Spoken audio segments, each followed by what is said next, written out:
Ang aking manugang ay ngumiti ng may masamang balak. Kainin mo yan, matandang hangal. Ito ay isang espesyal na ulam. Ngunit agad kong napagtanto na may mali. Ang nakangiting manugang na ito ay nagtatago ng lason sa likod ng isang hapunan ng pamilya. Nagpanggap akong lumunok, ngunit nang tumalikod siya, nagpalit ako ng plato. Hindi mo paniniwalaan ang nangyari pagkaraan ng isang oras. Ang kanilang pagtataksil ay hindi mananatiling walang parusa. Ang mga kahihinatnan ay tatama sa kanila ng buong tindi. Bago magpatuloy, mag-subscribe sa channel at isulat sa mga komento kung anong oras na sa iyong rehiyon ngayon. Sabi nila, hindi mo matuturuan ang isang matandang aso ng mga bagong trick, ngunit ang isang matandang aso na may 42 taon ng karanasan sa parmasya ay naaamoy ang lason mula sa kabila ng hapagkainan. Isang linggo ng hapon, noong kalagitnaan ng Hunyo, nang magbago ang lahat, nakaupo ako sa sarili kong dining room sa Ayala Alabang, pinapanood ang aking manugang, si Silas Santos, na naglalagay ng plato sa harap ko na may ngiti na magpapnerbiyos sa isang pating. Kainin mo, matandang hangal. Sabi niya, ito ay isang espesyal na ulam. Ako mismo ang nagluto nito. Para lang sa iyo. Si Silas ay hindi kailanman nagluluto. Sa loob ng 6 na taong kasal siya sa anak kong si Vina, halos hindi siya pumasok sa kusina. Siya ay isang car salesman sa isang dealership sa EDSA, ang uri ng lalaki na nag-iisip na ang microwaving ng tirang pagkain ay kwalipikado na bilang pagluluto. Ngunit naroon siya, nagpresenta ng nilagang baka sa wine reduction, tumpun-puntiko. Ang presentasyon ay talagang disente. Iyon pa lang ay dapat na ang una kong babala. Tinaas ko ang aking tinidor. Inilapit ang isang piraso sa aking ilong. Ang karne ay mabango, mayaman, at masarap. Ngunit sa ilalim ay may iba pa. Isang mahina, mapait na amoy ng almendras. Karamihan sa mga tao ay hindi mapapansin. Karamihan sa mga tao ay hindi gumugol ng 4 na dekada sa pagtukoy ng mga gamot sa amoy lamang. Mukhang interesante, sabi ko. Ano ang nasa sarsa? Lihim sa kalakalan, sabi ni Silas at umupo sa kanyang upuan. Kumakain na siya ng kanyang bahagi, naghahakbang ng pagkain na para bang hindi kumain sa loob ng ilang araw. Si Vina, ang 28 taong gulang kong anak, ay nakaupo sa pagitan namin, nagtutusok sa kanyang salad. Hindi siya makatingin sa aking mga mata. Ginagawa niya iyon kamakailan. Iniiwasan ang eye contact. Umaalis sa mga silid kapag pumasok ako. Hiniwa ko ang karne, inilapit ito sa aking bibig, sumidhi ang mapait na amoy. Benzoazepina. Ipupusta ko ang lisensya ko sa parmasya rito, malaking dosis. Malamang na dinurog na dasipam na hinalo sa sarsa. Sa isang mas bata, matinding pagpapaantok. Sa isang 88 taong gulang na lalaki, maaari itong magpatigil sa aking puso. Talaga namang kahanga-hanga ito, Silas, sabi ko. Inilapag ang aking tinidor. Marami ka sigurong inisip dito. Higit pa sa alam mo, matanda. Ang paraan ng pagkakasabi niya ay nagpatayo ng balahibo ko. May pag-asam dito. Pagkasabik, lumingon si Silas upang kunin ang bote ng alak na ilihis ang kanyang atensyon. Sa sandaling iyon, kumilos ako. 42 taon ng tumpak na koordinasyon ng kamay-mata. Ang plato ko ay dumulas pa kaliwa. Ang plato niya ay dumulas pa kanan. 3 segundo. Nang lumingon siya, hinihiwa ko ang kung ano ang naging bahagi niya, ang malinis na karne. Hindi niya napansin. Bakit naman niya mapapansin? Sa isip niya, isa lang akong hangal na matanda na kumakain ng huli kong pagkain. Alam mo, Silas, sabi ko, ngumunguya ng dahan-dahan. Iniisip ko ang update ng aking testamento. Siguro dapat ko itong talakayin sa inyo ni Vina. Ang kanyang mga mata ay lumiwanag na parang isang slot machine na tumama sa jackpot. Napakaganda niyan, Fidel. Talaga namang napakaganda. Dapat talaga nating pag-usapan iyan. Tumango ako. Pinapanood siyang kumain. Kalahati na siya sa bahagi ng lason. Ang dasipam ay aabot ng 30 hanggang 40 minuto bago tumama ng buong epekto. Kumusta naman ang trabaho? Maayos, maayos. Nakabenta ako ng 3 kotse noong nakaraang linggo, isang kasinungalingan. Narinig kong nagbabanta ang kanyang manager na sisantehin siya, 2 araw na, ang nakalipas. Nagkaroon kami ng maikling pag-uusap. Ang mga klase sa yoga ni Vina, ang mga rosas na kailangang pruning, halos parang isang normal na hapunan ng pamilya kung babaliwalain mo ang tangkang pagpatay. Sa minutong 30, inilapag ni Silas ang kanyang tinidor. Medyo masama ang pakiramdam. Masyadong maraming alak? Iminungkahi ko. Siguro. Kinuskos niya ang kanyang sentido, umiikot ang ulo. Minutong 37. Nabulol ang kanyang mga salita. Vina, hindi ako, parang. Si Silas. Tumataas ang boses ni Vina. Anong problema? Sinubukan niyang tumayo, nagawa ang isang paa bago bumigay ang kanyang mga tuhod. Nahawakan niya ang gilid ng mesa, humihingal. Dapat ba akong tumawag ng kung sino? Tanong ni Vina. Kinuha ko ang aking telepono nang sinasadya. Marahil ay ang 911 ang angkop. Si Silas ay bumagsak pabalik. Ang ulo ay nakasandal, ang kanyang paghinga ay malalim at regular. Ang pagtulog na dulot ng sedated benzodiazepina.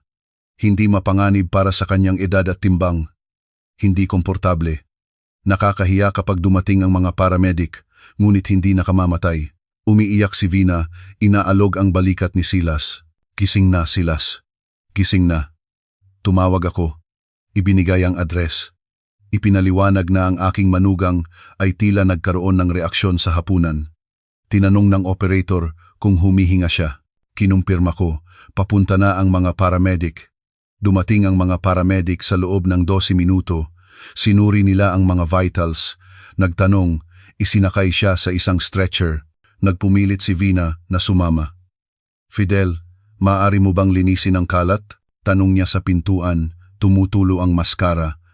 Tatawag ako mula sa ospital. Siyempre, anak, huwag kang magmadali. Sumara ang pinto. Ang bahay ay natahimik. Tumayo ako sa aking dining room at tiningnan ang 2 plato. Ang hapunan na pinalitan ko. Ang lason na nakatakas ako. Sa loob ng 42 taon, ako ay isang parmasista. Tumulong ako sa mga tao. Nagbigay ng mga gamot upang pagalingin sila. Pagaanin ang kanilang sakit, iligtas ang kanilang buhay. Ngunit natutunan ko rin ang madilim na bahagi ng bawat gamot. Ang bawat gamot na makapagpapagaling ay maaari ring makapinsala. Ito ay tungkol sa dosis, intensyon, kaalaman. Si Silas Santos ay nagturo lamang sa akin ng isang mahalagang bagay. Sa sarili kong bahay, sa sarili kong mesa, ako ay nasa panganib. At sa unang pagkakataon sa loob ng 18 taon, may naramdaman akong nagbago sa loob ko. Hindi ako natakot. Nagkalkula ako. Umalis ang mga paramedic ng 8:47 p.m. Tiningnan ko ang aking relo. Nagsisimula ng isang mental na timeline. Nilinis ko ang kusina ng maayos, ngunit hindi ako nagtapon ng anuman. Ang mga plato ay napunta sa magkahiwalay na paper bag, may label at dated, ang bote ng alak, ang natirang baka, lahat ay posibleng ebidensya. Pagsapit ng hating gabi, hindi pa rin tumatawag si Vina. Umupo ako sa aking study at nagsimulang mag-alaala. 3 buwan na ang nakalipas. Marso, ang paborito kong alak, isang 2018. Willamette Valley Pinot Noir. Ay kakaiba ang lasa. Mapait. Parang metal. Ibuhos ko ito sa sink. Inakala na masama ang cork. Ngunit nag-alok si Silas na ayusin ang koleksyon ko ng alak noong linggong iyon. Gumugol siya ng 1 oras sa cellar. Di umano'y alphabetize ang mga bote. Pumunta ako sa wine cellar. Kinuha ang mga bote mula sa likod na hilera. 3 ang may cork na nakaupo ng bahagyang mas mataas, na para bang tinanggal at ibinalik. Nagbukas ako ng isa. Inamoy ang parehong metalikong undertone. Ibinuhos ko ito at nagtala. Wine tampering, Marso 2025. Maraming bote, Abril. Kinorner ako ni Silas sa kusina. Fidel, ilang taon mo nang iniinom ang parehong gamot. Ang kasama ko mula sa kolehiyo ay isang parmasista na ngayon. Maari niyang suriin ang iyong mga prescription, bigyan ka ng mas modernong gamot. 5 taon na akong umiinom ng parehong gamot sa presyon ng dugo. Gumana ito, ngunit nagpumilit si Silas at sa huli ay pumayag ako. Kinuha niya ang aking mga bote ng tableta, ibinalik ang mga ito pagkaraan ng 3 araw na may mga bagong label. Hindi ko kailanman ininom ang mga ito. May mali. Ang mga bote ay nakaupo sa aking medicine cabinet, nakalimutan. Kinuha ko sila ngayon. Ang mga label ay mukhang propesyonal, ngunit ang mga tableta ay hindi tugma. Ang gamot ko ay dapat na maliit, puting mga tableta. Ang mga ito ay mas malaki. Iba ang coating. Binasag ko ang isa. Tinikman ang isang napakaliit na dami, hindi gamot sa presyon ng dugo. Isang bagay na nagpapataas ng heart rate ko, inilabas ko ito. Lubusan akong nagmumog, gumawa ng isa pang tala. Medication tampering, Abril 2025, hindi kilalang pagpapalit, Mayo. Nagtatanong si Silas tungkol sa aking testamento habang nag-aalmusal. Kaya, Fidel, naayos mo na ang lahat, di ba? Kung may nangyari sa iyo, si Vina ay aalagaan. Akala ko ay nagiging mapagbigay siya. Ngayon narinig ko ang tunay na tanong. Ano ang makukuha namin dito? Nag-vibrate ang telepono ko. Nang 1:47 a.m. Si Vina. Tatay, magiging maayos si Silas. Sabi ng mga doktor nagkaroon lang siya ng isang uri ng reaksyon. Pinababantayan nila siya magdamag. Anong uri ng reaksyon? Hindi sila sigurado. Isang bagay tungkol sa mataas na levels. Tinanong nila kung ano ang kinain niya. Sabihin mo sa kanila ang totoo. Nagluto siya ng hapunan. Iyon ang sinabi ko. Iniisip nila na baka masama ang karne.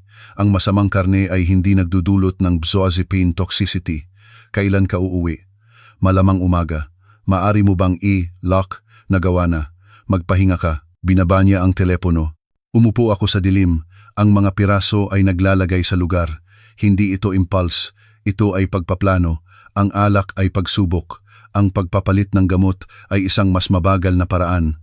Ngayong gabi ay ang direktang pagtatangka.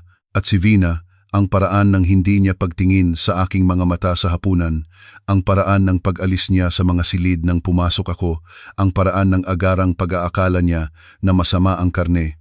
Kumuha ako ng isang leather journal, nagsimulang magsulat. Hunyo 15, 2025, 2:15 a.m. Ebidensya, alak, Marso, maraming bote ang tamper, gamot, Abril. Mga tableta ay pinalitan. Hapunan, Hunyo 15. Nilagang baka, pinaghihinala ang dasipam. Si Silas ay naospital, hindi alam ang kaalaman ni Vina. Napansin ang kahina-hinalang pag-uugali. Patuloy akong nagsusulat. Mga oras, petsa, obserbasyon. Si Silas ay gumagawa ng mga gawaing hindi niya kailanman ginawa. Laging uma-access sa aking pagkain, inumin, gamot, mga tawag sa telepono kung saan siya tumahimik kapag pumasok ako. Mahinang argumento kay Vina. Pagsapit ng 4 a.m, mayroon akong 5 pahina. Nang 6:30 a.m, umikot ang susi ni Vina. Gumagawa ako ng kape na para bang normal ito. Tatay, mukha siyang pagod. Si Silas ay stable. Nagpapatakbo sila ng mas maraming test. Maganda iyan. Sabi ko, binibigyan siya ng tasa. Kinuha niya ito, binalot ang 2 kamay sa paligid nito. Nagtatanong siya tungkol sa iyo. Napakabait, tatay. Alam kong naging tensyonado ang mga bagay sa pagitan ninyong dalawa. Naging tensyonado ba? Alam mong naging tensyonado. Pakiramdam ni Silas na hindi mo siya iginagalang. Vina, sa tingin mo ba iginagalang ako ni Silas? Tumingin siya sa malayo. Naroon na naman iyon. Nay, stress siya sa trabaho. Nay, stress ba siya? Mahirap ang car market, mababa ang kanyang mga komisyon. Nakikita ko, hindi ko binanggit ang mga utang sa sugal, ang labing sing-sing sa online poker, ang forged mortgage application sa bahay ko. Nakuha ko ang sulat ng bangko 2 linggo na ang nakalipas. Dapat na akong matulog, sabi ni Vina, inilapag ang kape na hindi ininom. Sabi nila, makakauwi siya bukas, syempre, magpahinga ka. Nagsimula siyang umakyat sa itaas, huminto. Tatay, ang hapunan kagabi, may kakaiba bang lasa? Wala, pagsisinungaling ko ng maayos. Bakit? Walang dahilan. May sinabi si Silas bago siya mawalan ng malay. Aayusin iyan ng mga doktor. Tumango siya at naglaho sa itaas. Tumayo ako sa aking kusina, napapalibutan ng pamilya na gustong patayin ako o hindi bababa sa isang manugang na gustong patayin ako at isang anak nakasabwat o sadyang bulag. Sa loob ng 68 taon, ako ang tagapagpanatili ng kapayapaan, ang mapagbigay na host na hinayaan silang tumira dito, walang bayad. Ngunit nakatayo sa maagang liwanag ng umaga, may naramdaman akong malamig na tumira sa aking dibdib. Gumugol ako ng 42 taon sa pag-aaral kung paano makapinsala ang mga gamot. Ngayon ay oras na upang tandaan na gumugol din ako ng 42 taon sa pag-aaral na magdokumento, mag-imbestiga, at magpatunay kapag may naganap na mali. Gusto ni Silas Santos na maglaro ng parmasista, maghalo ng nakamamatay na cocktail at ihain ang mga ito sa isang matanda na inakala niyang masyadong hangal upang mapansin. Ngunit may nakalimutan siya. Hindi lang ako basta matanda. Ako si Fidel Reyes. Nagpatakbo ako ng sarili kong parmasya sa loob ng 20 taon. Nahuli ko ang prescription fraud, natukoy ang mga tableta sa black market, nagulat ng 12-dosenang kaso sa DEA at nagtago ako ng maingat na mga record ng lahat. Binuksan ko ulit ang journal. Desisyon ay ginawa. Hunyo 16, 2025, 7:15 a.m. Hindi ako magiging biktima sa sarili kong bahay. Nagbago ang laro. Hindi pa lang alam ni Silas. Lunes ng umaga, Hunyo 16. Hindi ako natulog, ngunit hindi ako pagod. Ang adrenaline ng pagtuklas ay nagpatalas ng aking isip ng mas mahusay kaysa sa anumang caffeine. Nagbihis ako ng pinakamahusay kong slacks at sweater. Ang nag-aalalang biyenan na bumibisita sa kanyang may sakit na manugang, ang papel na napagaling ko sa loob ng 6 na taon. Ang parking lot ng ospital ay kalahating walang laman ng Badamin A. Sumakay ako sa elevator patungo sa ika-4 na palapag, cardiac observation. Inilipat si Silas doon pagkatapos tumaas ang heart rate niya magdamag. Madali kong nahanap ang kanyang silid. Gising siya, nakasandal sa mga unan, maputla ngunit alerto. Nang makita niya ako, may kumislap sa kanyang ekspresyon. Pagkakasala. Takot? Fidel? Ang kanyang boses ay paos. Hindi mo kailangang pumunta. Siyempre, pumunta ako. Hinila ko ang isang silya malapit, ginagampanan ang aking papel. Binigyan mo kami ng matinding takot. Kumusta ang pakiramdam mo? Parang nasagasaan ako ng truck. Kinuskos niya ang kanyang dibdib. Sabi nila, ang puso ko, isang bagay tungkol sa irregular rhythms. May nakita sila sa blood work ko. Ano ang nakita nila? Ang kanyang mga mata ay bahagyang kumitid. Hindi pa sila sigurado. Isang uri ng gamot. Tinanong nila kung may kinuha akong kakaiba. At kumuha ka ba? Wala. Ang kasinungalingan ay dumating ng maayos. Iyon ang kakaiba. Wala akong iniinom na gamot. Tumango ako ng may pakikiramay. Baka mayroong isang bagay sa pagkain.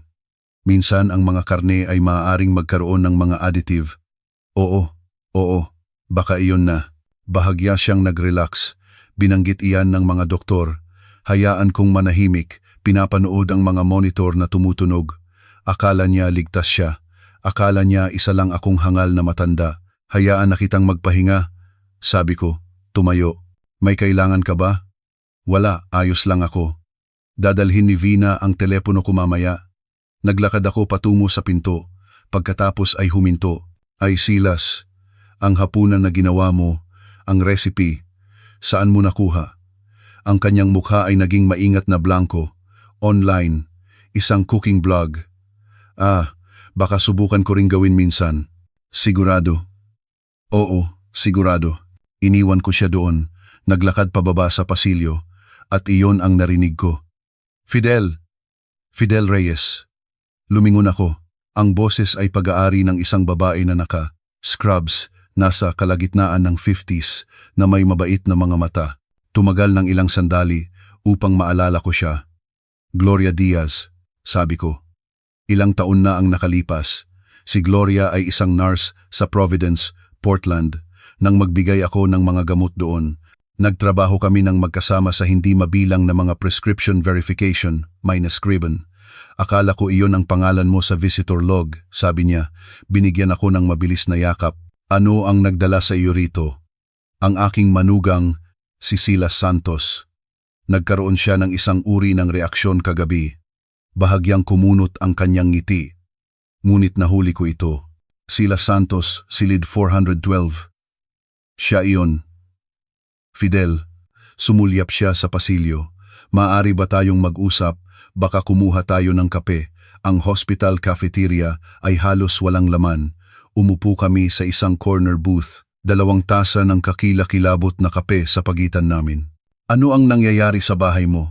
Tanong ni Gloria. Mahina ang kanyang boses. Anong ibig mong sabihin? Ito ang pangalawang emergency call mula sa iyong address sa loob ng 1 buwan. Umusad siya. Fidel, marahil ay hindi ko dapat sinasabi ito sa iyo, ngunit magkakilala tayo ng 20 taon. Ang huling tawag ay para sa anak mo. Ang tasa ng kape ay nagyelo kalahati patungo sa aking labi. Si Vina, Mayo 18, overdose ng sedatives. Dasipam partikular. Dinala siya ng walang malay. Kinailangan niyang stomach pumped. Maingat kong inilapag ang tasa. Hindi niya kailanman binanggit iyon. Sinabi niya sa mga kawani ng ER na aksidente iyon. Sabi niya, kinuha niya ang kanyang mga prescription pills, ngunit nakalimutan niyang kinuha na niya. Nag-double up ng hindi sinasadya. Naniniwala ka ba doon? Ang ekspresyon ni Gloria ay may problema. Fidel, ginagawa ko ito ng 30 taon. Ang toxicology report ay nagpakita ng mga level na naaayon sa higit pa sa isang double dose, at ngayon ang iyong manugang ay pumasok na may medication cocktail na inaangkin niyang hindi niya kinuha. Nagkaroon ng karera ang isip ko. Ang mga piraso ay nagki-click magkasama. Ano ba talaga ang nasa dugo ni Silas? Hindi ako makapagbigay ng mga specific ng walang pahintulot, ngunit binanggit ng attending physician ang benzodiazepines. Mataas na level mula sa hapunan kagabi. Hapunan na inihanda niya mismo. Oo. Lumaki ang mga mata ni Gloria. Fidel, ligtas ka ba sa bahay? Halos tumawa ako. Masyadong perpekto ang irony. Nag-aalala siya na lasunin ako. Hindi niya napagtanto na nakaligtas na ako sa 2 pagtatangka. Nag-iingat ako, sabi ko. Gloria, ang insidente kay Vina. Sabi mo Mayo 18. Tama iyan. Kinuha ko ang aking telepono. Binuksan ang aking kalendaryo. Ang Mayo 18 ay 3 araw bago nagtanong si Silas tungkol sa aking testamento. 1 linggo bago siya nag-alok na tulungan ako sa aking mga gamot. Ang pattern ay malinaw. Nag-practice muna siya kay Vina, marahil sinasadya, marahil hindi sinasadyang na overdose siya habang sinusubukan ang dosis.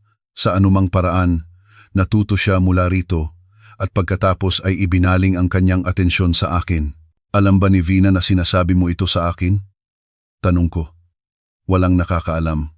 At sa teknikal, maaari akong magkaroon ng problema para sa pagtalakay sa impormasyon ng pasyente. Huminto siya. Ngunit kung may mali, Fidel, kailangan mong malaman. Naa-appreciate ko iyan ng higit pa sa alam mo. Nag-usap kami ng ilang minuto pa, nagbabalitaan, ngunit ang isip ko ay nasa ibang lugar, nagkakatalog ng impormasyon, nagtatayo ng timeline. Nang umalis ako sa ospital, ang sikat ng araw sa umaga ay naramdaman na iba, mas matindi, mas nagbubunyag. Nagmaneho ako pauwi, nang dahan-dahan, pinoproseso ang natutunan ko. Hindi kumilos si Silas sa impulse. Nag-eksperimento muna siya sa sarili niyang asawa. Nakita niya kung paano gumana ang mga gamot, kung gaano karami ang kailangan, kung gaano kabilis ang epekto ng mga ito. Ang bahay ay walang laman nang dumating ako.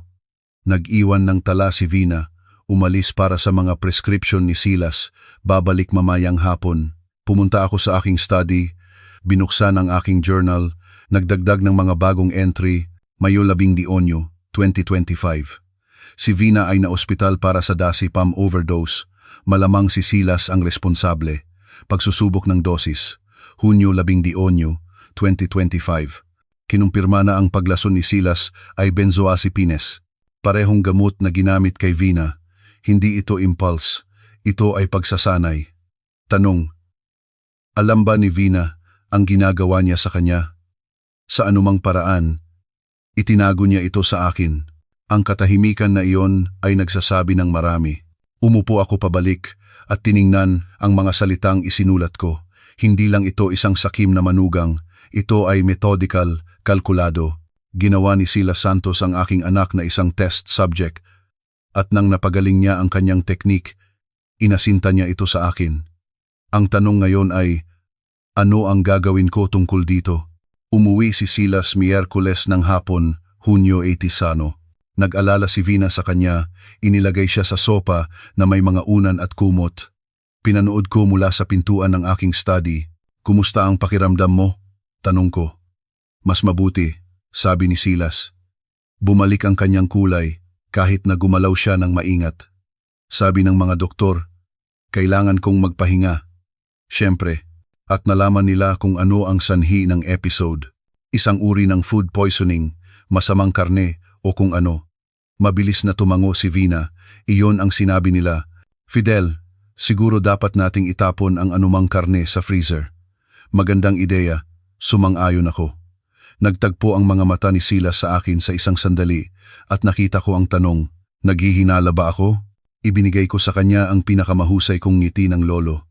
Sa totoo lang, Silas, habang nagpapagaling ka, nag-iisip ako.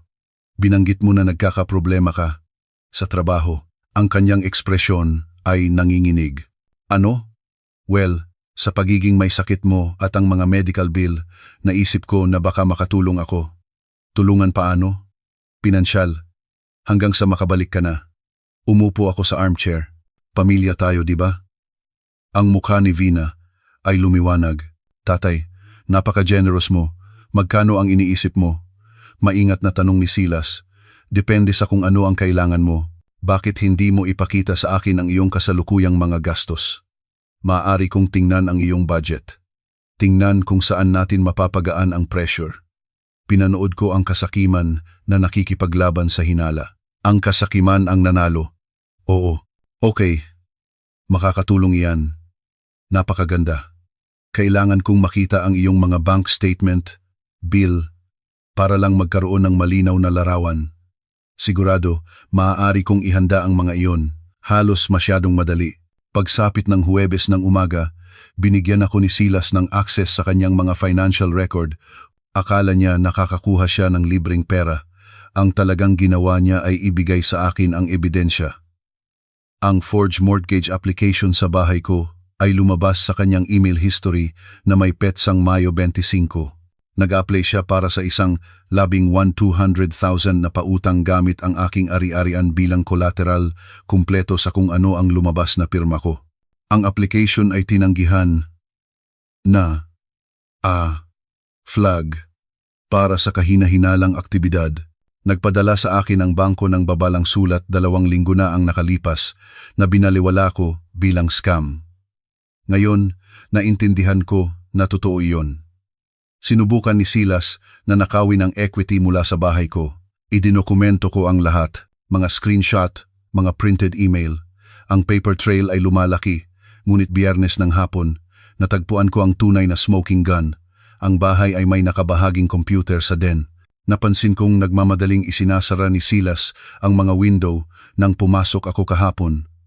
Karaniwang pag-uugali ng may kasalanan. Biyernes, pareho silang wala. Umupo ako sa desktop. Ang browser history ay na clear, ngunit nakakalimutan ng mga tao ang tungkol sa autosave passwords at cache data.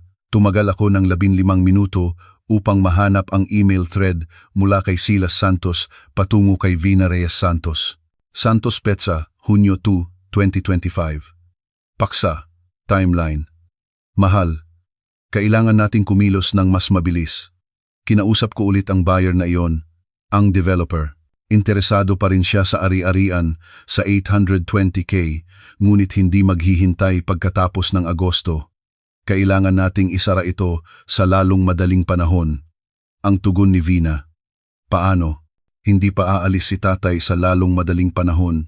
Malusog siya. Silas, hindi kung patuloy siyang magkakaroon ng mga aksidente. Tandaan ang sinabi ko tungkol sa mga tableta. Vina. Silas, hindi ko alam kung kaya ko ito. Silas, gusto mo bang manatili sa bahay na ito magpakailanman, naghihintay na mamatay siya ng natural habang nalulunod tayo sa utang? O gusto mo ang buhay na plinano natin, ang kondo downtown, ang kalayaan, ang pera upang sa wakas ay mabuhay? Vina, gusto ko lang sana may ibang paraan. Silas, wala na. Manahimik ka lang at hayaan mo akong humawak nito.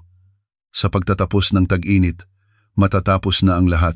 Binasa ko ito ng 3 beses, kinuna ng litrato ang screen, ipinadala ang mga imahe sa aking email, iniligtas ang mga ito sa isang USB drive. Nakahanap na sila ng buyer. Sumang-ayon sila sa isang presyo. Naghihintay lang sila na mamatay ako. Ang parirala na keep having accidents ay umalingaunggaw sa isip ko, plural, ilang beses nang sinubukan ni Silas. Sinuri ko ang mas maraming email na bumalik ng ilang buwan. Nakakita ng isa pang thread mula Abril, Silas kay Vina. Binanggit ng matanda ang pagpapalit ng kanyang testamento. Kailangan nating tiyakin na tayo pa rin ang mga pangunahing benepisyaryo. Maaari mo bang banggitin ito ng kaswal? Vina kay Silas. Hindi niya sasabihin sa akin. Sabi niya na ayos na ang lahat, ngunit sa tingin ko, sa akin pa rin mapupunta ang lahat. Wala na siyang iba. Silas, tiyakin natin. Hindi tayo maaaring magrisgo na iwan niya ito sa ilang charity.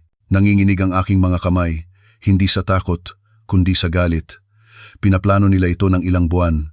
Bawat mabait na salita, bawat nag-aalalang tanong, bawat kapaki-pakinabang na kilos ay kalkulado, dinisenyo upang panatilihin akong sumusunod habang pinaplano nila ang aking kamatayan. Isinara ko ang browser, nilinis ang aking mga bakas, bumalik sa aking study. Ang journal entry ay clinical, tumpak, Hunyo 20, 2025. Ang ebidensya ng email ay nagpapatunay ng premeditation. Si Silas at Vina ay nagpaplano na patayin ako ng ilang buwan. May buyer na para sa bahay sa pilyon 1,002,000. Pagkumpleto ng timeline sa pagtatapos ng Agosto 2025, binanggit ni Silas ang maraming aksidente. Si Vina ay kasabwat, nag-aatubili, ngunit sa huli ay sumasang-ayon, financial motive, mga utang sa sugal ni Silas. Gusto ni Vina ang kalayaan sa downtown condo. Nakikita nila ako bilang isang balakid na dapat alisin. Umupo ako pabalik at tiningnan ang ebidensya na naipon ko. Ang journal, ang mga screenshot, ang mga larawan ng tamper na alak at peking gamot, ang mga huwad na dokumento ng mortgage, ang mga email na nagpaplano ng aking pagpatay. Sapat na iyon upang pumunta sa pulisya. Marahil ay sapat na para sa isang pag-aresto, ngunit may pumigil sa akin. Gumugol si Silas at Vina ng ilang buwan sa pagpaplalo laban sa akin. Nagpraktis sila kay Vina mismo. Nilason nila ang aking pagkain, alak, gamot. Huwad nila ang aking pirma, sinubukang nakawin ang aking bahay, at naghintay ng walang pasensya para sa aking kamatayan. Lahat habang nakatira sa ilalim ng bubong ko, kumakain ng pagkain ko, tumatanggap ng aking pagkabukas palad, at inakala nila na ako ay masyadong matanda, masyadong hangal, masyadong nagtitiwala upang mapansin. Tiningnan ko ang aking chess set sa laro na iniwan namin ni Victor sa kalagitnaan ng laro. Sa chess, hindi ka lang react. Inaasam mo. Naglalagay ka ng mga bitag, nag-aalay ka ng mga piraso upang makakuha ng posisyon. At kapag tama ang sandali, sumasagot ka. Ginawa ni Silas at Vina ang kanilang mga galaw. Ipinakita nila ang kanilang strategy. Ngayon, ay ako na ang bahala. Kinuha ko ang aking telepono, nag-scroll sa isang numero na hindi ko tinawagan sa loob ng maraming taon, Enrique Ocampo, tax attorney.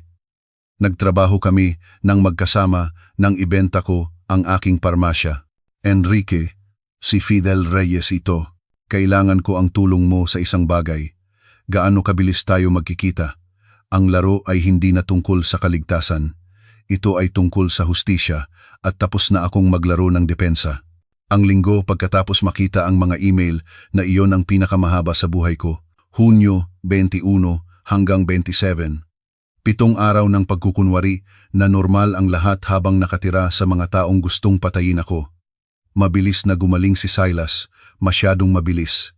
Pagsapit ng Lunes, bumalik siya sa karaniwan niyang sarili, nakaupo sa aking sopa, kumakain ng pagkain ko, nagpaplano ng aking kamatayan. Ginampanan ko ang aking papel ng perpekto, ang nag-aalalang biyenan, ang mapagbigay na host, Ang hangal na matanda na walang pinaghihinalaan, ngunit nanonood ako, laging nanonood. Martes ng umaga, may mali ang lasa ng tsaa ko. Hindi laso ng lasa, iba lang. Ibuhos ko ito sa sink nang walang nakatingin.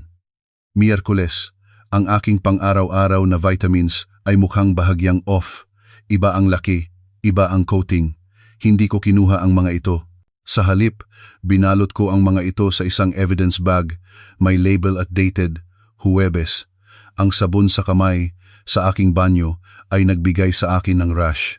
Hindi ang karaniwang brand, kahit na ang bote ay mukhang magkapareho. Sinuri ko ang mga sangkap. 3 kemikal ang pinalitan. Lahat ay skin irritants. Nagiging creative sila o desperado. Pagsapit ng Biyernes, Hunyo 27, idinukumento ko ang 7 magkakaibang pagtatangka. Maliit na bagay, banayad na bagay, ang uri na magpapahina sa isang ordinaryong 68 taong gulang hanggang sa sumuko ang kanyang katawan. Ngunit hindi ako ordinaryo at hindi ako susuko. Nang gabing iyon, lumabas si Silas mula sa kusina na may pamilyar na ngiti. Fidel, tawag niya. Masama ang pakiramdam ko tungkol sa kung paano naging ang mga bagay sa pagitan natin, kaya nagluto ako ng hapunan, isang alay ng kapayapaan. Lumabas si Vina sa likod niya, ang kanyang ekspresyon ay maingat na neutral. Maganda iyan sa iyo, Silas. Ito ang parehong recipe. Patuloy niya, ang nilagang baka. Alam kong nagkamali ako noong nakaraan, ngunit nagpraktis ako. Nakuha ko ito ng tama sa pagkakataong ito. Naglakad ako sa dining room, umupo. Ang plato ay mukhang perpekto. Ang aroma ay mayaman, masarap, at sa ilalim ay ang pamilyar na mapait na amoy ng almendras. Ngunit sa pagkakataong ito, may iba pa, isang bagay na mas matalim, mas kemikal, dioxin, isang gamot sa puso. Sa tamang dosis, nagre-regulate ito ng heart rhythm. Sa maling dosis, ganap na pinapatigil nito ang puso. Kasama ng benzodiazepines, ito ay isang nakamamatay na cocktail na dinisenyo upang magmukhang natural na cardiac arrest sa isang matandang lalaki. Natuto si Silas mula sa kanyang mga pagkakamali. Hindi lang ito sedation, ito ay pagpatay. Mabango, sabi ko, kinuha ang aking tinidor. Talagang inilagay ko ang puso ko dito, sabi ni Silas. Ang pagbibigay diin sa puso ay hindi aksidente.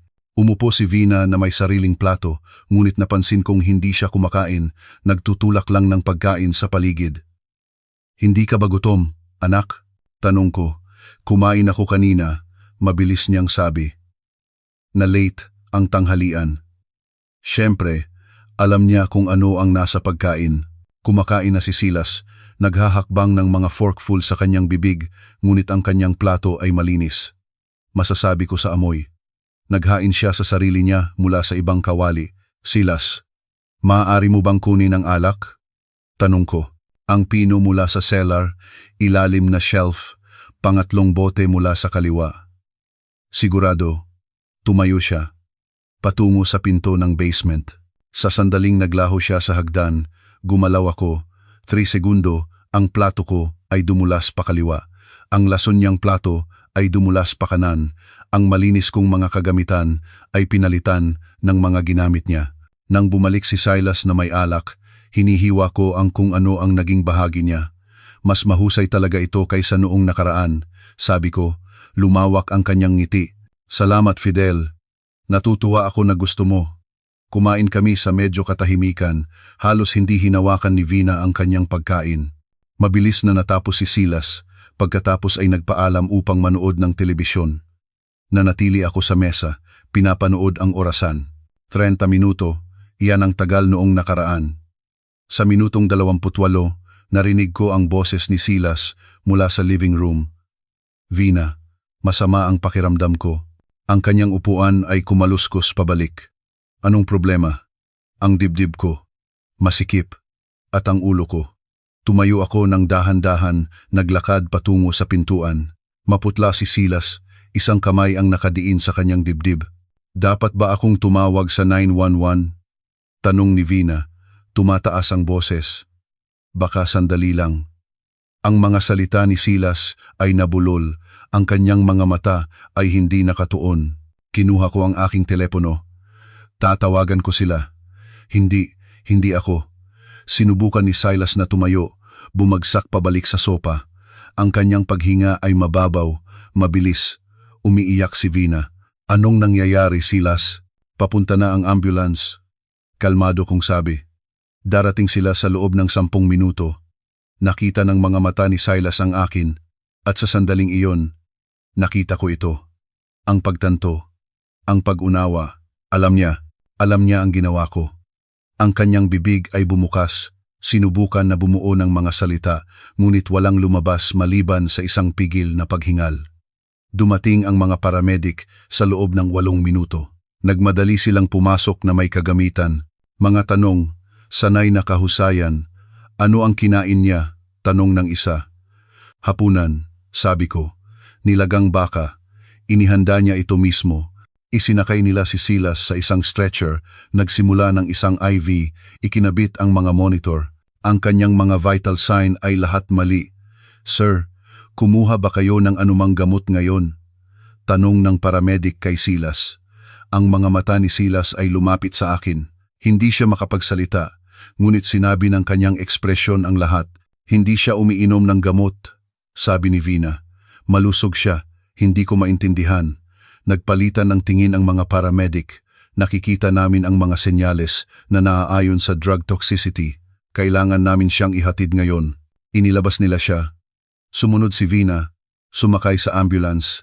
Tumayo ako sa aking pintuan. Pinapanood ang mga pulang ilaw na naglaho. Pagkatapos ay bumalik ako sa loob. Nilinis ang mga pinggan at tumawag sa telepono. Victor, si Fidel ito. Naaalala mo ba ang chess game na naka-schedule para bukas? Sa tingin ko, kailangan nating iusog ito. May lumabas na sa tingin ko ay magiging interesante sa iyo. Ang tawag ay dumating ng 2:17 AM. Si Vina, nanginginig ang boses. Tatay, masama. Si Silas ay nasa cardiac intensive care. Nakakita sila ng gamot sa kanyang sistema. Anong uri ng gamot? Benzodiazepines at ilang gamot sa puso. Tatay, nakikipag-usap sila sa pulisya. Ang pulisya, sabi nila, kapag ang isang tao ay pumasok ng 2 beses sa loob ng 2 linggo na may pagkalason sa droga, nag-iimbestiga sila. Pupunta ako doon sa loob ng 30 minuto. Ang ICU ng Providence, Portland ay tahimik ng 2:45 AM. Nakita ko si Vina sa waiting room, may mascara streak. Nasaan siya? Silid 6. Hindi pa nila ako pinapayagan na pumasok. Tatay, anong nangyayari? Bago ako makasagot, isang pamilyar na boses ang tumawag sa pangalan ko. Fidel Reyes. Si Victor Hizon, ang aking chess partner at kapitbahay, ay naglakad patungo sa akin na naka-plain clothes, isang detective's badge ang naka-clip sa kanyang sinturon. Victor, naka-duty ka. Tinawag ako ng special. Ang kanyang ekspresyon ay seryoso. Ito ang pangalawang paglason mula sa iyong address sa loob ng 2 linggo. Kailangan nating mag-usap. Lumaki ang mga mata ni Vina. Tatay, hindi. Ma'am, maghintay dito. Sinenyasan ako ni Victor. Fidel, maghanap tayo ng pribadong lugar. Naglakad kami sa isang consultation room. Isinara ni Victor ang pinto. Sabihin mo sa akin, anong nangyayari? Kinuha ko ang aking telepono, binuksan ang dokumentasyon. At 3 linggo na ang nakalipas, nagsimula akong mapansin ang mga irregularities. May mali ang lasa ng alak ko. Ang mga gamot ko ay na-tamper. Idinukumento ko ang lahat. Ang gaman po. Ipinakita ko sa kanya ang mga larawan, petsa, tala, ang na-tamper na alak, ang peking tableta, ang mga email sa pagitan ni Silas at Vina. Ang ekspresyon ni Victor ay naging mas madilim sa bawat imahe. Sinubukan akong lasonin ni Silas Santos. Tahimik kong sabi. 2 beses. Hunyo 15. Pinalitan ko ang aming mga plato. Napunta siya sa ospital. Ngayong gabi, sinubukan niya ulit. Parehong resulta. Pinalitan mo ang mga plato ng 2 beses. 2 beses. Fidel, naiintindihan mo ba ang sinasabi mo sa akin? Sinubukan akong patayin ng aking manugang ng 2 beses. Ginamit ko ang aking kaalaman bilang isang parmasista upang protektahan ang aking sarili sa pamamagitan ng pagpapahintulot sa kanya na lasonin ang kanyang sarili sa pamamagitan ng hindi pagkain ng nilasong pagkain. Ang pinili niyang kainin ay desisyon niya. Sumandal si Victor. Ito ay komplikado.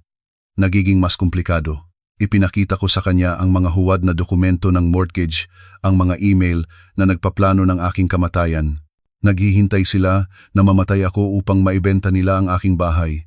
Nakakita sila ng buyer, sumang-ayon sa isang presyo. Pinapabilis ni Silas ang timeline. Binasa ni Victor ang lahat. Humihigpit ang panga. Kailangan kong makita ang bahay mo, ang ebidensya ng personal.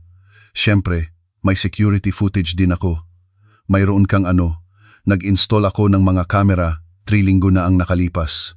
May video ako ni Silas na tamper sa aking pagkain, aking mga gamot, lahat. Tumayo si Victor. Fidel, hindi ka na sa ilalim ng pag-aresto, ngunit isa ka na ngayong saksi sa isang posibleng investigasyon sa tangkang pagpatay.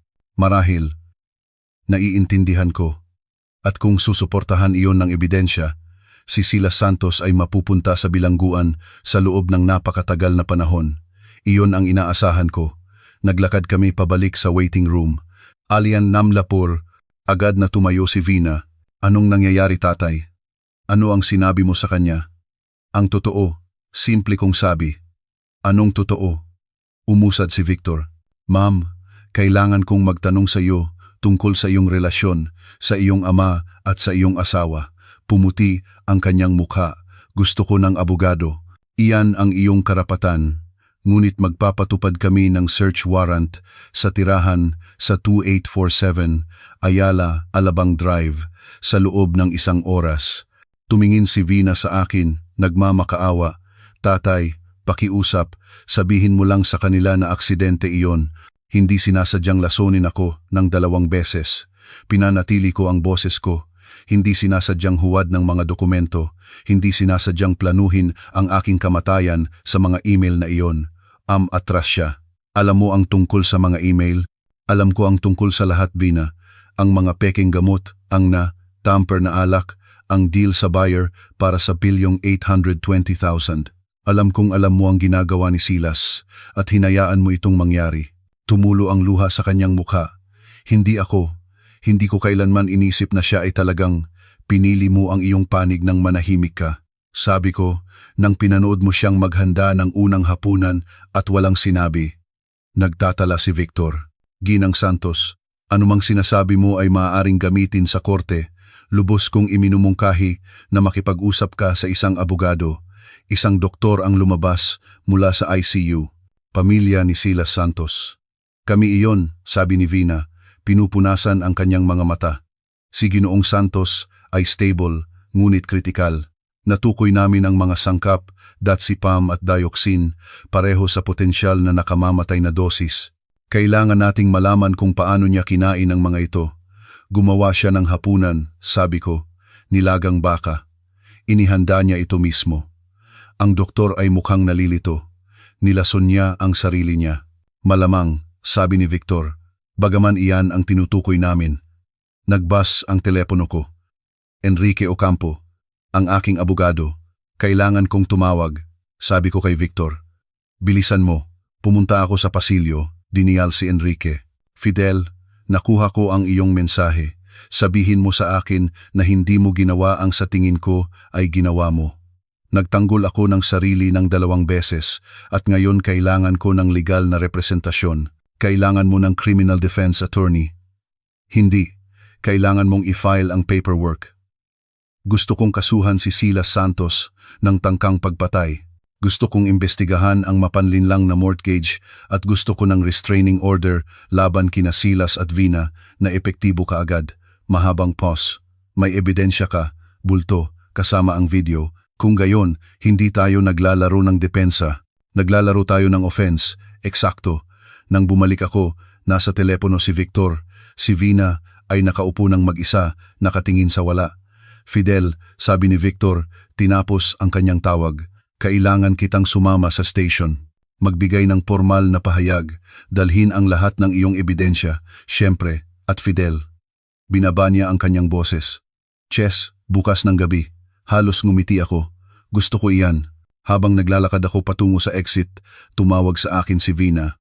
Tatay, sandali. Pakiusap. Humihingi ako ng tawad. Humihingi ako ng tawad, Vina. Humihingi ako ng tawad na naging isang tao ka na hindi ko nakikilala. Humihingi ako ng tawad na ang takot mo sa kalungkutan ay mas mahalaga kaysa sa buhay ng iyong ama. Hindi ganoon. Oo, ganoon. At ngayon magkakaroon ka ng maraming oras upang pag-isipan ito. Iniwan ko siyang umiiyak habang ang kanyang asawa ay nakikipaglaban para sa kanyang buhay mula sa sarili niyang lason. Ang hustisya ay hindi laging matamis, ngunit ito ay kinakailangan. Lunes ng umaga, Hunyo 30, ang opisina ni Enrique Ocampo ay sinakop ang itaas na palapag ng isang gusali sa downtown. Kilala ko si Enrique ng 10 taon mula nang hawakan niya ang mga implikasyon sa buwis ng pagbebenta ng aking parmasya. Fidel, sabi niya, sinusuri ang ebidensya. Ito ay comprehensive, maging 40 taon bilang isang parmasista ang nagturo sa akin na magdokumento ng lahat. Naiintindihan mo ba ang ginagawa natin? Hindi lang ito pagpindot ng mga kaso. Ito ay kabuuang digmaan. Magaling. Iyan mismo ang gusto ko. Kinuha ni Enrique ang isang legal na pad. Mag-file kami ng 3 magkahiwalay na aksyon. Una, criminal charges para sa tangkang pagpatay. Pangalawa, isang civil suit upang i-void ang mapanlinlang na mortgage application. Pangatlo, isang restraining order. Gaano katagal? Restraining order sa loob ng 48 oras. Ang criminal case ay aabuti ng ilang buwan. Civil suit? Siguro 6 na linggo. Nasa ospital pa rin si Silas. Sa ilalim ng police observation, naglagay si Victor ng guard sa kanyang pinto. Kumusta naman si Vina? Ang ekspresyon ni Enrique ay lumambot. Anak mo siya, Fidel. Sigurado ka ba na gusto mong isama siya sa restraining order? Alam niya. Tumulong siya sa pagpaplano. Pinili niya si Silas. Kung gayon, oo, isasama namin siya. Gumawa siya ng isa pang tala. Binanggit mo ang pangalawang ari-arian, isang commercial building sa Division Street. Pinaupahan ko ito sa isang pharmacy chain. Nagdadala ng 45,500 sa isang buwan. Hindi alam ni na Silas at Vina ang tungkol dito. Hindi ko kailanman binanggit iyon. Ngumiti si Enrique nang may kalungkutan. Magaling. Nagbibigay iyan sa amin ng leverage. Gumugol kami ng 3 oras sa pagdaan sa bawat detalye. Ang mga email, ang mga huwad na dokumento, ang security footage. Isang tanong, sabi ni Enrique. Pinalitan mo ang mga plato ng 2 beses. Maaaring magtaltalan ang isang prosecutor na maaari mo lang hindi kainin ang pagkain. Maaari kong gawin iyon, ngunit hindi ako magkakaroon ng patunay. Itatapon niya ang ebidensya. Kaya, hinayaan mo siyang lasonin ang kanyang sarili. Hinayaan ko siyang kumain ng inihanda niya ng 2 beses. Sumandal si Enrique. Napakatalino. Wala kang nilason. Tumanggi ka lang na lasonin. Ang nangyari kay Silas ay kagagawan niya. Eksakto. Ngunit Fidel, lalaban si Silas. Nakaharap siya sa seryosong oras sa bilangguan. Nagiging desperado ang mga tao. Hayaan siyang lumaban. May ebidensya ako. Maaaring hamunin ang ebidensya at malamang na magpapatotoo si Vina laban sa iyo. Mas matindi iyon kaysa sa inaasahan ko. Nagawa na niya, di ba? Binanggit ni Victor na sinubukan niyang sisihin ka sa ospital. Tumayo ako naglakad sa bintana. Ang lungsod ay nakaunat sa ibaba. Ay, file ang lahat, sabi ko. Lahat ng 3 aksyon ngayon. Handa ko na ang paperwork sa pagtatapos ng negosyo. Nagring ang telepono ko. Victor, Fidel, nasa opisina ka ni Enrique? Oo, anong mali? Gising at nagsasalita na si Silas. Humihingi siya ng abogado. Marco Bautista. Nagbago ang ekspresyon ni Enrique. Marco Bautista? Kilala mo siya? Tanong ko. Criminal defense attorney. Mahal. Aggressive. Kumunot ang noo ni Enrique. Paano siya binabayaran ni Silas? Pagkatapos ng tawag, tinalakay ni Enrique ang strategy. Kung kinuha ni Silas si Marco Bautista, magiging pangit ito. May iba pa, sabi ni Enrique. Ang commercial property. Dapat nating ilipat ito sa isang trust ngayon. Bago File ng mga claim ang abogado ni Silas. Maaari ba nating gawin iyon? Kung kumilos tayo ng mabilis, tatawagan ko si Sarah Bennett. Si Sarah Bennett, ang notary na nakatrabaho ko noong nakaraan, ay nakipagkita sa amin sa kanyang opisina. Siya ay mahusay, walang tinanong na hindi kinakailangang mga tanong. Pagsapit ng 4 p.m., ang aking commercial property ay nasa isang irrevocable trust, protektado mula sa mga claim. Nang gabing iyon, bumalik ako sa bahay na walang laman. Inalis ng pulisya ang mga gamit ni Silas at Vina bilang ebidensya. Umupo ako sa aking study. Tiningnan ang chessboard. Nagbas ang telepono ko. Isang text mula kay Vina. Tatay, pakiusap. Maaari nating pag-usapan ito. Pakiusap, huwag mo kaming gawin ito. Walang punctuation, desperasyon. Tinadelete ko ito nang hindi sumasagot. Isa pang text. Anak mo ako. Wala bang ibig sabihin iyan? Binablock ko ang kanyang numero. Martes ng umaga, Hulyo 1, tumawag si Enrique.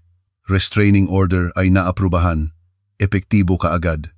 Hindi makakalapit sina Silas at Vina sa loob ng 500 FT sa iyo o sa iyong ari-arian. Criminal charges ay na-file, civil suit ay na-file.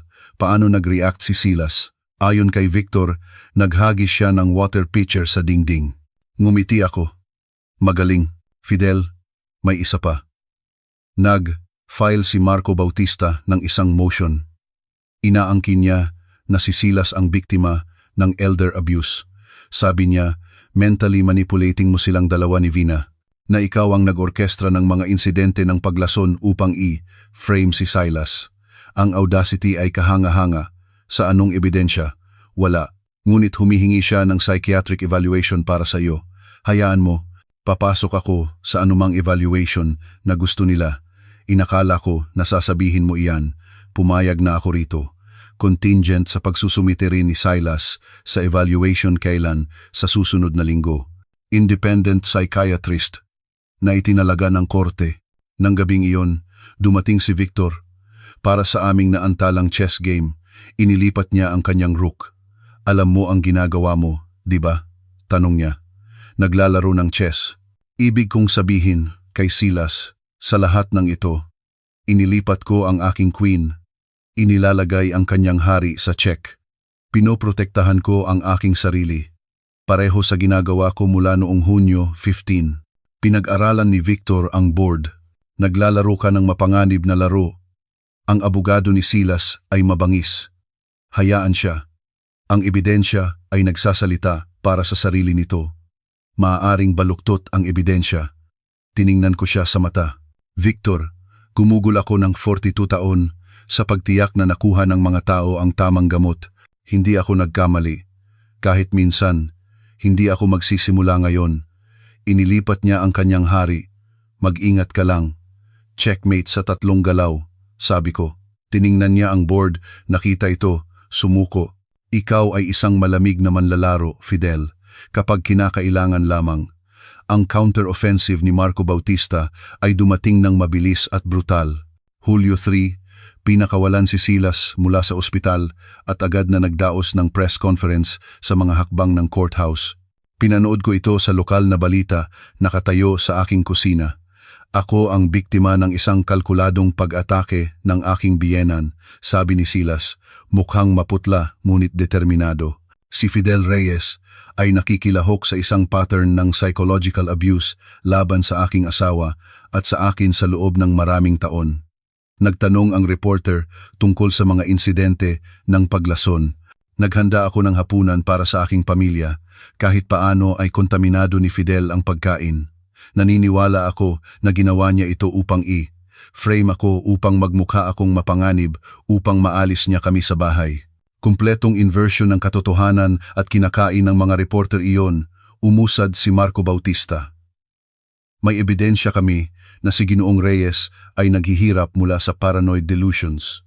Hinihiling namin ang isang buong psychiatric evaluation at humihingi sa korte na isaalang-alang kung dapat siyang ideklara na incompetent. Pinatay ko ang TV. Tumawag si Enrique ilang sandali. Pagkatapos, nakita mo iyon. Nakita ko iyon. Karaniwang defense strategy, atakehin ang credibility ng nag-aakusa, gawin kang mukhang unstable, hindi ako unstable. Alam ko, ngunit ngayon patunayan natin, ang psychiatric evaluation ay naka-schedule para sa Hulyo 8, si Dr. Patricia Morgan, lubos na iginagalang, ganap na independent. Kumusta naman si Silas? Siya ay evaluated sa parehong araw, iba ang oras. Ang susunod na ilang araw ay tensiyonado. Nagpunta si Vina sa lokal na TV. Umiiyak, nag-uusap tungkol sa kanyang may problemang ama na nakatira sa mga pantasya at hindi matanggap na lumaki siya. Ang bawat interview ay maingat na inayos ni Marco Bautista. Ang bawat isa ay nagpinta sa akin bilang kontrabida. Ngunit mayroon akong isang bagay na wala sila, pasensya. Dumating ang Hulyo 8. Si Dr. Morgan ay nasa isang medical building malapit sa ospital. Siya ay nasa kanyang maagang bahagi ng 60s na may mabait na mga mata at isang no-nonsense demeanor, Ginoong Reyes. Magtatanong ako sa iyo ng isang serye ng mga tanong, sagutin ng tapat. Nag-usap kami ng 3 oras tungkol sa aking karera, ang pagkamatay ng aking asawa, 5 taon na ang nakalipas, ang aking relasyon kay Vina, ang timeline ng mga kaganapan kay Silas. Ipinakita ko sa kanya ang lahat. Ang journal, ang mga larawan, ang mga email, ang security footage. Bakit ka nag-install ng mga kamera? Tanong niya. Dahil pinaghihinalaan ko na ako ay nilalason at kailangan ko ng patunay. Bakit hindi pumunta sa pulisya kaagad? Kailangan ko ng ebidensya. Kung wala iyon, magiging salita ko laban sa kanila. Kaya, hinayaan mo si Silas na lasonin ang kanyang sarili. 2 beses. Pinrotektahan ko ang aking sarili.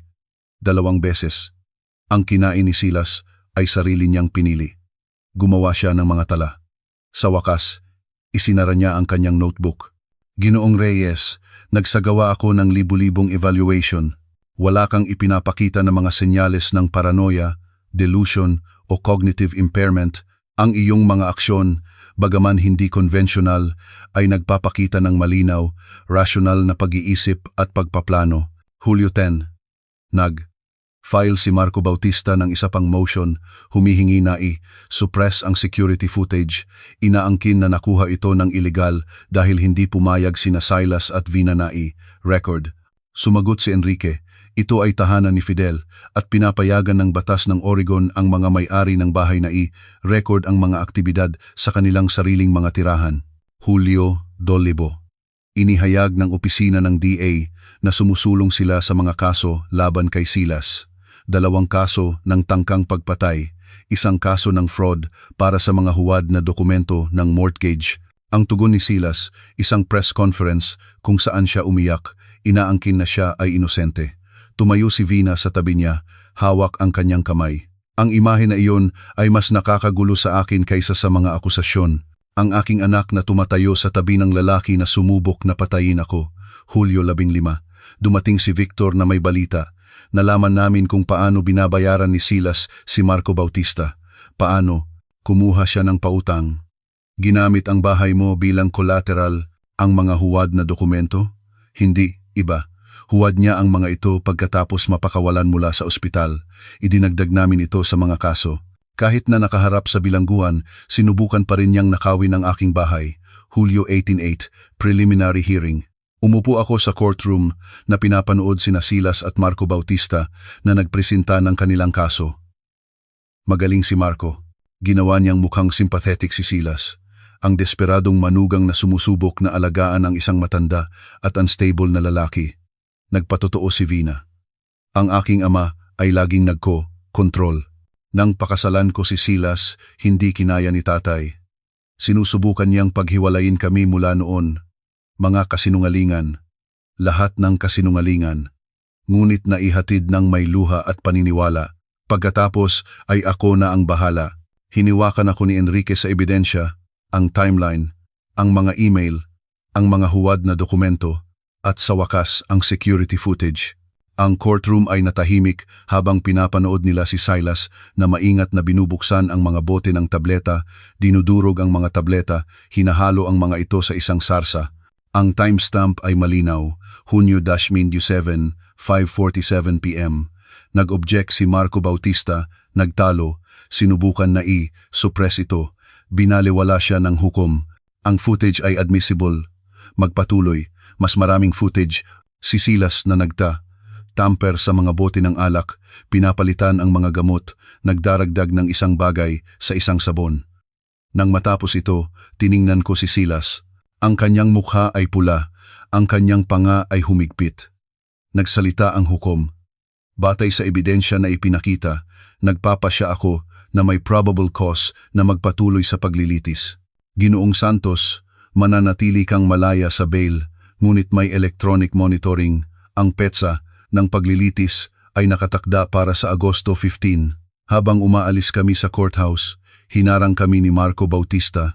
Ginoong Reyes, ang aking client ay handang talakayin ng isang settlement. Walang settlement, sabi ko. Hindi mo narinig ang mga terms, hindi kailangan. Sinubukan akong patayin ni Silas ng 2 beses. Walang settlement para doon. Ang ngiti ni Marco ay malamig. Magkikita tayo sa korte kung gayon. At Ginoong Reyes, umaasa ako na handa ka dahil sisirain ko ang bawat piraso ng ebidensya na mayroon ka. Sa oras na matapos ako, iisipin ng hurado na ikaw ang kriminal. Humakbang si Enrique sa pagitan namin. Tapos na tayo rito, Marco. Habang lumalakad kami palayo, may naramdaman akong nagbago. Hindi na lang ito tungkol sa hustisya. Ito ay tungkol sa pagkapanalo ng ganap. Lubos. At handa na ako. Agosto 15, 2025. Ang courtroom ay punong-puno. Ginawa ni Marco Bautista ito na isang media circus. Pinipinta si Silas bilang isang biktima ng isang paranoid na matanda. Ngunit malapit ko nang baguhin ang narrative. Umupo si Enrique Ocampo sa tabi ko. Handa ka na ba? Handa na ako mula pa noong Hunyo 15. Pumasok ang hukom. Hukom Catherine Morrison, 62, stern ngunit patas. Umupo si Silas sa defense table kasama si Marco Bautista, mukhang mas payat, mas maputla. Ang electronic monitor sa kanyang bukong-bukong ay nakikita. Umupo si Vina sa gallery sa likod niya, ang mga kamay ay nakakapit sa kanyang kandungan. Ang prosecutor, si Daniel Chen, ay nagpresenta ng ebidensya ng methodical, ang security footage, ang mga huwad na dokumento, ang mga email, ang mga toxicology report mula sa parehong hospitalization. Patuloy na nag-object si Marco Bautista, ngunit paulit-ulit siyang binaliwala ni Hukom Morrison. Pagkatapos ay oras na para sa mga saksi. Tumayo si Enrique.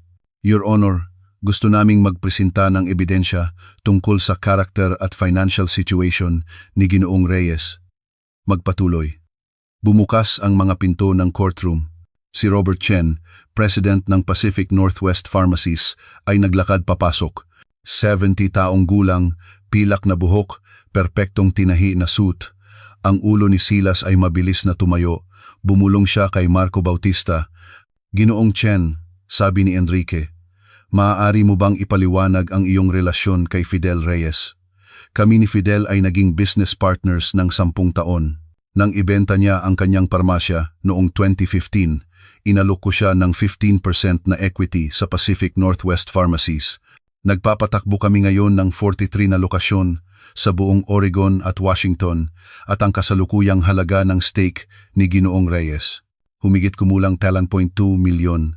Sumabog ang courtroom, pinanood ko ang mukha ni Silas na maubos ang kulay, ang bibig ni Vina ay bumagsak. Tumayo si Marco Bautista. Objection, hindi ito relevant. Your Honor, sumagot si Enrique, nagtalo ang depensa na lumala ang mental state ni Ginoong Reyes dahil sa financial stress. Ipinapakita nito na wala siyang ganoong stress. Binaliwala. Magpatuloy. Nakita ko iyon, ang sandali na naintindihan ni Silas. Hinahabol niya ang 1,850,000. Nagpaplano ng pagpatay. Isinasa panganib ang lahat habang nakaupo ako sa mahigit 1 milyon na hindi niya alam na umiiral. Ang irony ay maganda. Salamat, Ginoong Chen. Ngunit hindi pa kami tapos. Your Honor, mayroon kaming isa pang saksi. Isang taong kinuha ng depensa. Ang ulo ni Marco Bautista ay umiling. Ano? Bumukas ang mga pinto. Isang lalaki na nasa 40s, nerbiyoso, pinagpapawisan, Thomas Garrett, Private Investigator. Ginoong Garrett, kinuha ka ba ni Silas Santos noong Marso? Oo, para sa anong layunin? Gusto niya akong maghukay ng dumi kay Fidel Reyes, maghanap ng anumang maaaring gamitin laban sa kanya. Mga utang sa sugal, affairs, financial problems, at may nakita ka ba? Wala, malinis si Ginoong Reyes. Ano ang nangyari pagkatapos? Kinuha ni Thomas ang isang folder noong Abril. Tumawag ulit si Ginoong Santos. Tinanong kung may kilala akong sinuman na maaaring maghuwad ng mga dokumento. Sabi ko wala. Pagkatapos ay nagsimula siyang mag-usap tungkol sa pagpapabilis ng mga bagay na ang paghihintay para sa natural na sanhi ay masyadong matagal. Ang courtroom ay natahimik. Nagpaliwanag ba siya? Sabi niya, at binabanggit ko. Ang matanda ay mas matigas kaysa sa inakala ko. Maaaring kailangan kong bigyan ng tulak ang kalikasan. Nang tanungin ko kung ano ang ibig niyang sabihin, sabi niya, naisip niya ang isang paraan gamit ang gamot. Doon ko nalaman na kailangan kong umalis. Ano ang ginawa mo? Record ko ang aming mga pag-uusap, lahat ng mga ito. Pagkatapos ay nakipag-ugnay ako kay Ginoong Reyes at ibinigay ang lahat. Hindi ko gustong maging accessory sa pagpatay. Inilagay ni Enrique ang mga recording sa ebidensya. Pinatugtog sila ng balaif. Puno ang silid ng boses ni Silas. Kailangan kong matapos ito sa Agosto. Mayroon kaming buyer na nakahanay. 820,000, ngunit hindi ako makapaghintay na mamatay ang hangal na matanda ng natural. Nagtatrabaho ako sa isang pharmaceutical solution. Napasinghap si Vina, nakatayo si Marco Bautista. Your Honor, ang mga recording na ito ay nakuha ng taong kinuha ng iyong client. Malamig na sabi ni Hukom Morrison. Binaliwala. Nagkakalog si Silas, pula ang mukha, nakahigpit ang mga kamay. Yumuko siya kay Marco, bumubulong ng apurahan. Tumayo si Marco. Your Honor, ang aking client ay gustong talakayin ang isang plea agreement. Sigurado ako na gusto niya, sabi ni Hukom Morrison. Ngunit pakinggan muna natin ang natitira. Iniharap ng prosecutor ang lahat.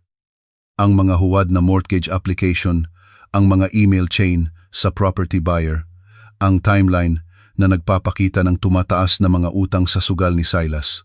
Pagkatapos ay sumakay ako sa stand.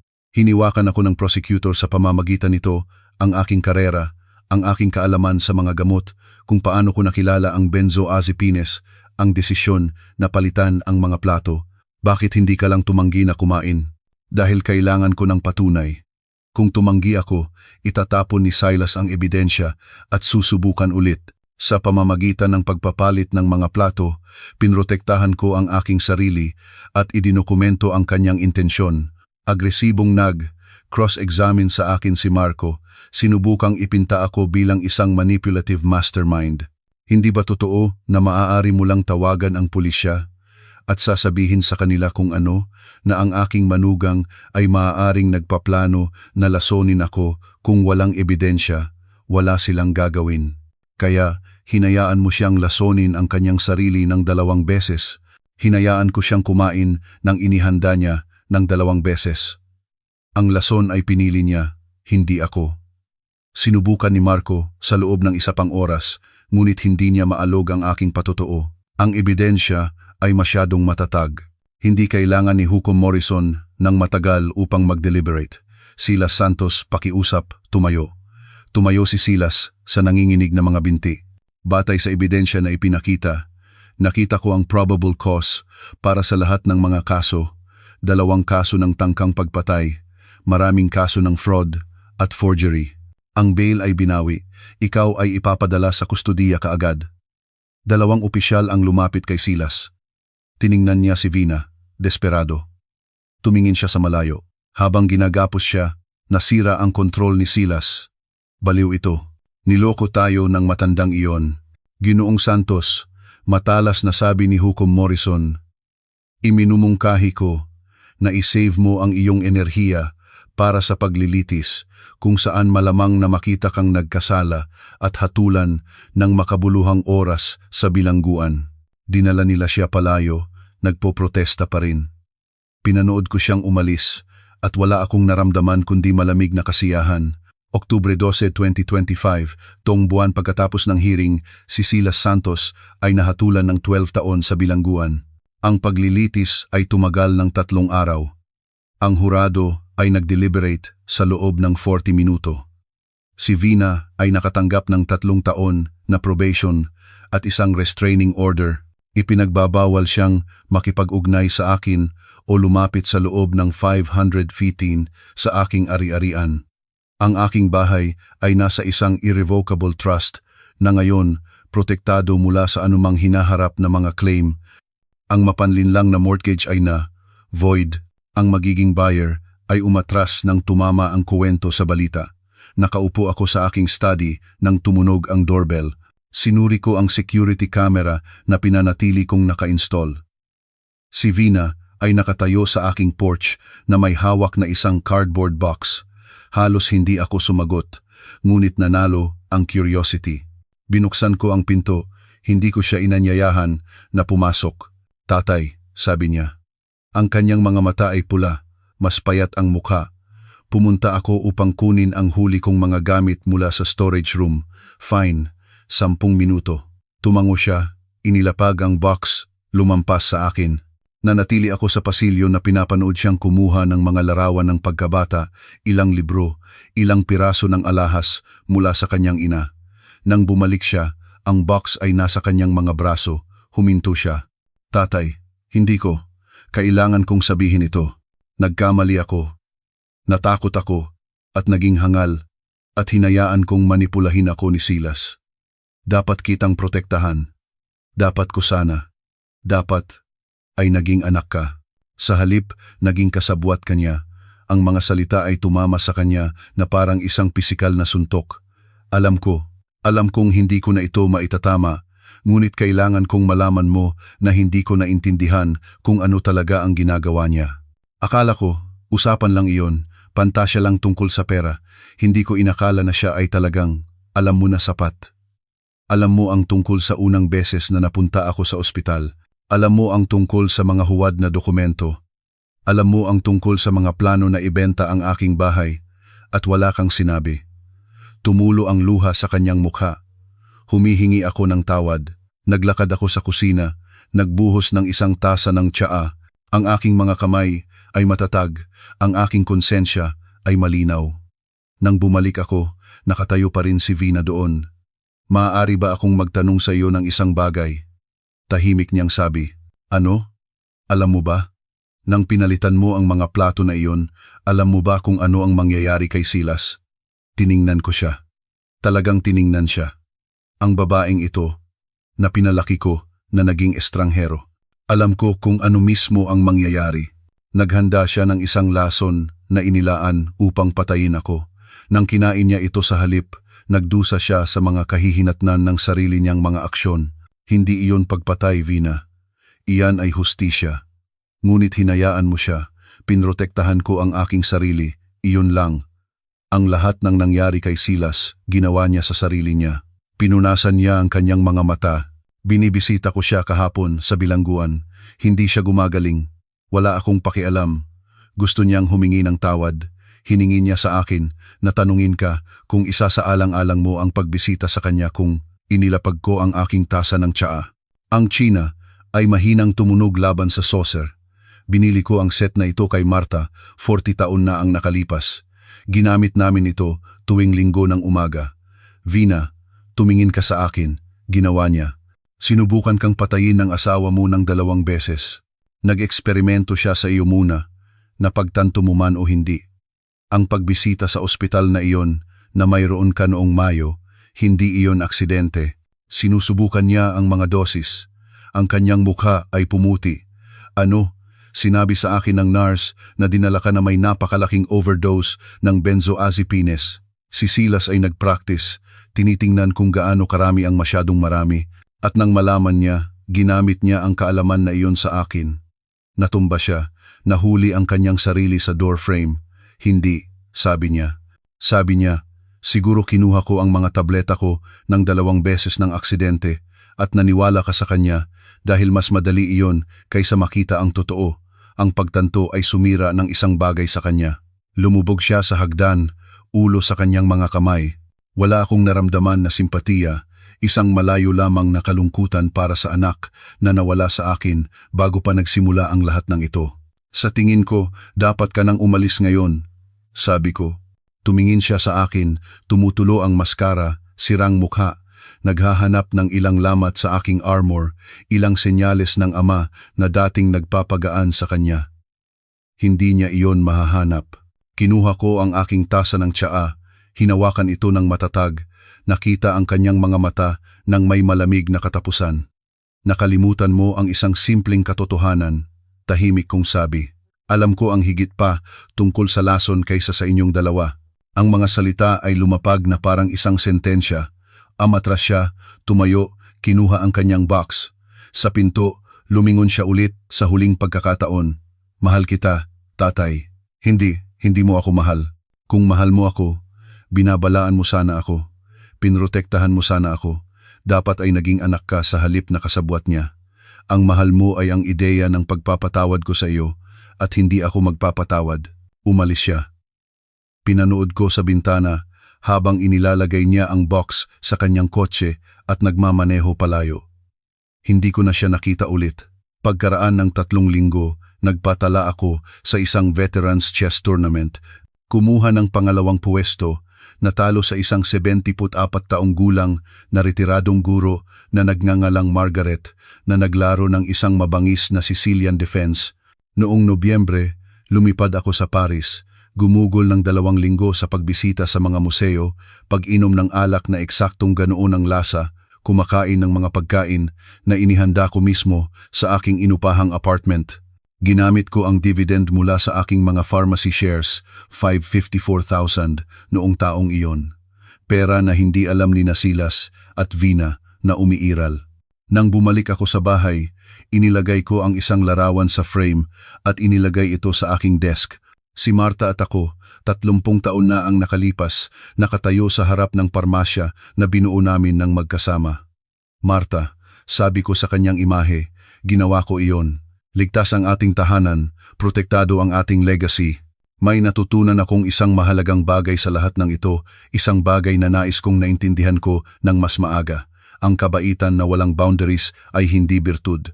Ito ay kahinaan. At ang mga mandaragit tulad ni Silas at Vina ay naakit sa kahinaan tulad ng mga pating sa dugo. Naging mabait ako ng masyadong matagal, nagtiyaga ng masyadong matagal, naintindihan ng masyadong matagal.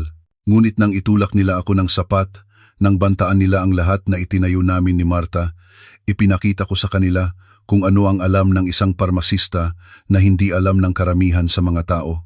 Ang pagkakaiba sa pagitan ng gamot at lason ay isang bagay lamang ng dosis, at minsan ang hustisya ay nangangailangan ng pagpapaalam sa mga tao na tikman ang sarili nilang mga concoction. Hinihigop ko ang aking tsaa. Perpektong ginawa, perpektong ligtas, at ngumiti. Kung gusto mo ang kuwentong ito, like ang video na ito, mag-subscribe sa channel, at ibahagi ang iyong mga impression sa kuwentong ito sa mga komento. Upang makinig sa susunod na kuwento, mag-click sa box sa kaliwa. Salamat sa panonood.